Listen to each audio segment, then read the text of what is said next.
إن الحمد لله نحمده ونستعينه ونستغفره ونعوذ بالله من شرور أنفسنا ومن سيئات أعمالنا من يهده الله فلا مضل له ومن يضلل فلا هادي له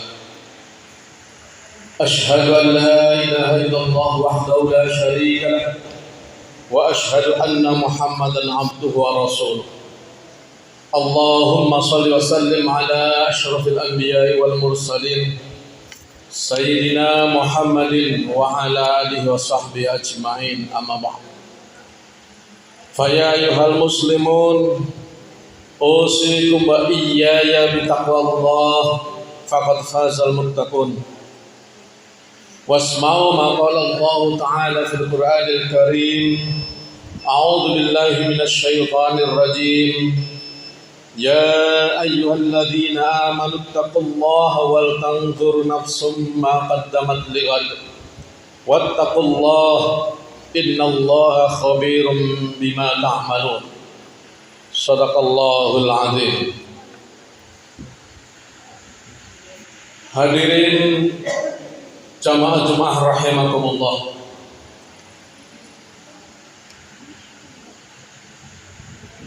Tepat pada HUT atau Hari Ulang Tahun Kemerdekaan RI ke-21, yakni pada tahun 1966,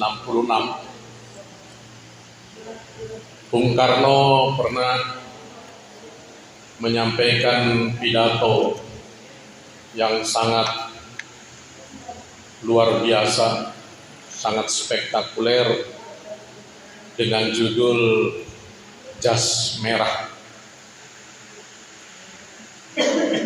yang merupakan singkatan dari jangan sekali-kali melupakan sejarah.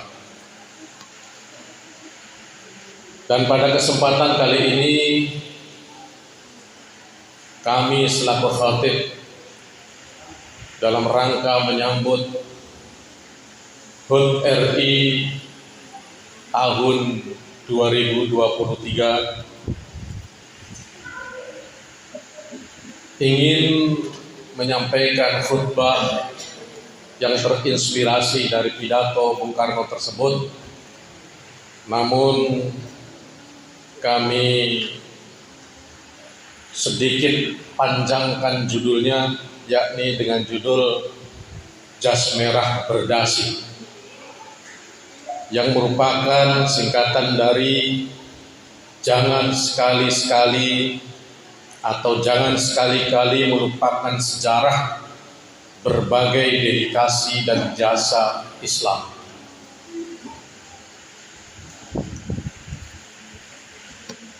Tentang jas merah ini, yakni jangan sekali-kali kita melupakan sejarah, Profesor Dr. Mansur Suryanegara, seorang pakar sejarah Indonesia,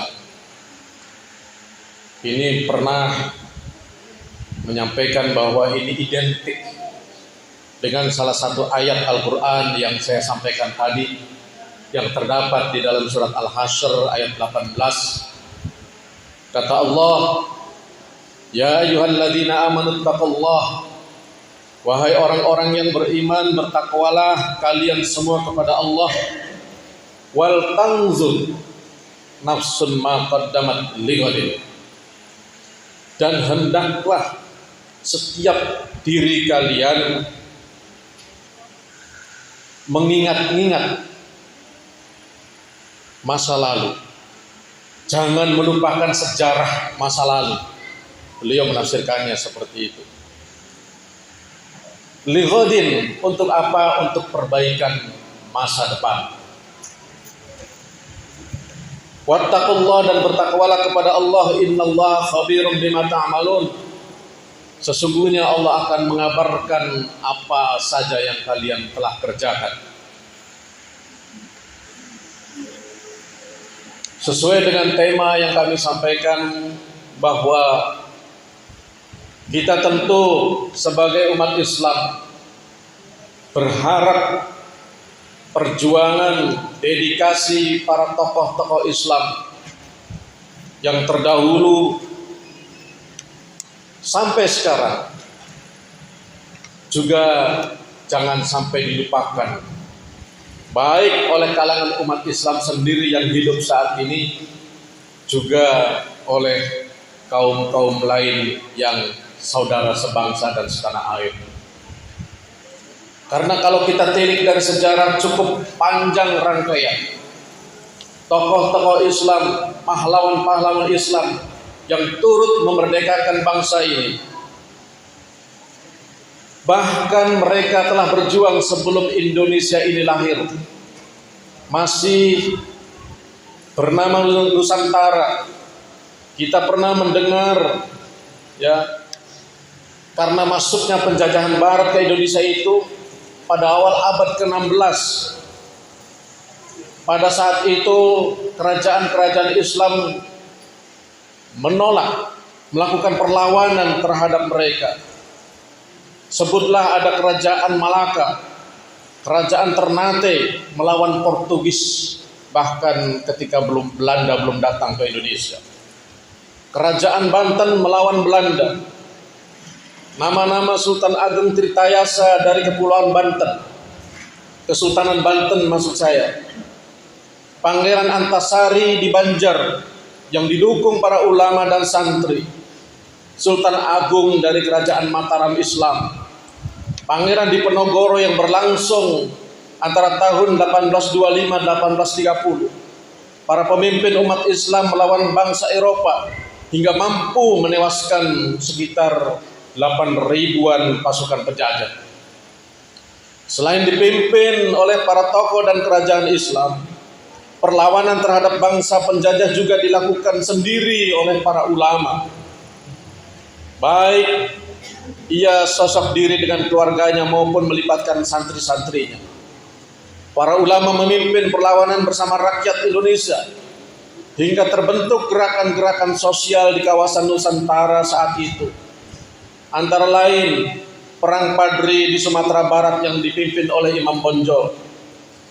Akibat perang tersebut juga memunculkan gerakan-gerakan Islam seperti gerakan Tiga Haji di Lombok, gerakan Raden Gunawan di Jambi, gerakan Haji Aling Kuning di Kalimantan Timur, gerakan Kiai Haji Wasid dari Cilegon, dan masih banyak lagi. Selain itu muncul juga berbagai laskar perjuangan yang berbasis Islam seperti Laskar Hizbullah, Laskar Sabilillah, Laskar Perang Salib, dan beberapa laskar Islam lainnya. Laskar Hizbullah dibentuk sebagai laskar perjuangan semi militer dari sebuah kelompok Islam yang dilandasi dengan niat jihad fi sabilillah, yaitu berjuang menegakkan agama dan negara. Laskar Hizbullah berperan aktif dalam pertempuran Surabaya melawan Sekutu pada 10 November 1945. Umat Islam juga membantu Tentara Keamanan Rakyat atau sekarang bernama TNI, Tentara Nasional Indonesia, untuk mempertahankan Negara Kesatuan Republik Indonesia NKRI lewat strategi gerilya melawan para penjajah. Kemerdekaan yang kita dapatkan juga dicapai dengan mengandalkan kekuatan ilmu. Kita pernah membaca dalam sejarah ada Syarikat Islam tahun 1911 yang memiliki gagasan revolusioner untuk melepaskan rakyat Indonesia dari penjajah Belanda. Muhammadiyah di Yogyakarta pada 1912, Persatuan Islam di Bandung 1923, di Surabaya juga lahir Nahdlatul Ulama tahun 1926, di Sumatera juga muncul Persatuan Tarbiyah Islamiyah Perti dan Persaudaraan Muslim Indonesia atau PERMI. Hadirin kaum muslimin rahimakumullah. Masih banyak lagi perjuangan-perjuangan umat Islam, para tokoh-tokoh Islam untuk turut merebut kemerdekaan dari penjajah ini. Dan itu adalah gambaran daripada perjuangan-perjuangan fisik yang semuanya umat Islam terjun langsung berperang melawan penjajah. Kemudian juga jasa umat Islam dalam mempertahankan persatuan bangsa. Kita pernah dengar dalam sejarah tentang kasus Piagam Jakarta. Umat Islam saat itu karena mayoritas sebenarnya menghendaki bahwa dasar negara di Indonesia ini sila pertamanya adalah ketuhanan yang Maha Esa dengan menjalankan syariat Islam bagi pemeluk-pemeluknya. Namun pada saat itu ada dari komponen lain, ya, yang dari non-muslim yang menafsirkan, dikiranya dengan bunyi seperti itu, dikiranya negara Indonesia ini adalah negara Islam. Padahal yang dimaksud oleh para ulama saat itu, pencetusnya itu hanya menjalankan syariat hanya diperuntukkan bagi umat Islam saja. Tetapi mereka khawatir dan menafsirkan seakan-akan sebagai negara Islam. Dan mereka mengancam kalau masih seperti itu bunyinya, mereka akan memisahkan diri dari NKRI. Ingin mendirikan negara sendiri. Kemudian betapa besar legowo, betapa besar pengorbanan umat Islam, kemudian rela menghapuskan 7 kata dalam sila pertama itu. Demi apa? Demi persatuan bangsa. Demi apa? Demi agar Indonesia tetap utuh, tidak terpecah belah, tidak lagi kemudian menjadi sarang empuk buat para penjajah dan hadir lagi di Indonesia. Begitu juga ada memang pemberontakan dari kubu Islam, akan tetapi tidak semuanya mendukung pemberontakan tersebut. DI juga bisa kemudian ditumpas oleh TNI, dan tidak semua umat Islam juga mendukung pemberontakan tersebut. Hadirin kaum muslimin rahimakumullah, tentu kenyataan ini seharusnya menjadi renungan buat kita semua, bahwa betapa besar perjuangan umat Islam sejak dulu, para tokoh-tokoh kita, dan tentunya kalau seperti itu, marilah kita berupaya untuk menghargai eksistensi para ulama, eksistensi umat Islam di Indonesia sampai saat ini. Kita juga saat ini, ya, pemerintah sedang menggelorakan semangat Islam moderat yang kemudian selalu digaung-gaungkan moderasi beragama.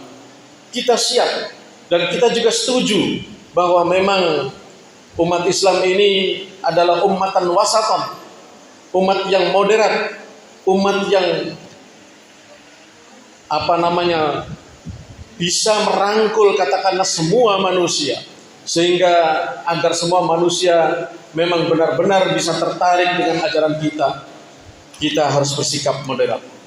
Dan bersikap moderat juga merupakan langkah atau strategi untuk menyebarkan misi umat Islam yang sesungguhnya, yakni menjadi rahmat bagi seluruh alam, menjadi rahmat bagi seluruh umat manusia.